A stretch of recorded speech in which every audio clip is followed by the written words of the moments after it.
Hello! Happy Monday everyone!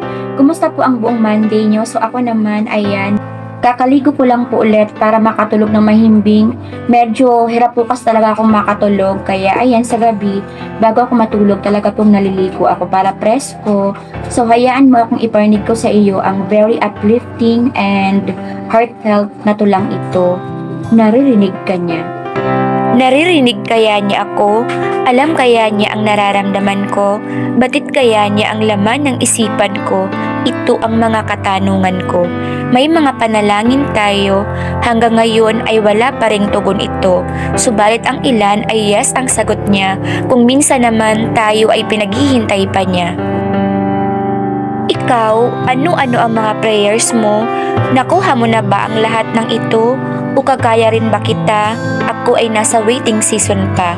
Well, palagi nating tatandaan, iba-iba ang kanyang kaparaanan. Ganun pa man, mga prayers natin ay patuloy nating panghawakan sapagkat sa atin ay may nakalaan. Moral lesson, let us pray without ceasing until He finally answers all our prayers. Sometimes, we don't really understand every scenario, but His ways are always perfect and on time. He answers in 3 different ways. Number 1, yes, it means it belongs to us. No, it means He is preparing something great for us.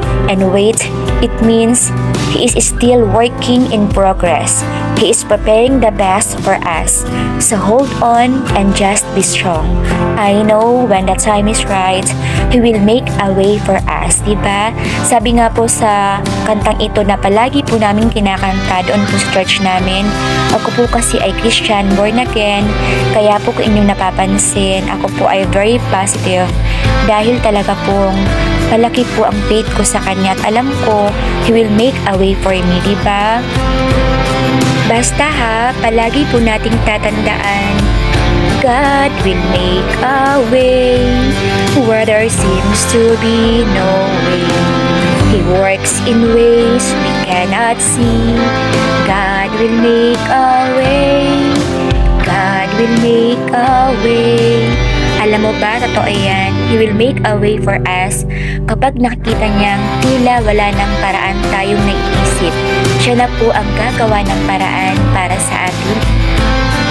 Once again, naririnig ka niya.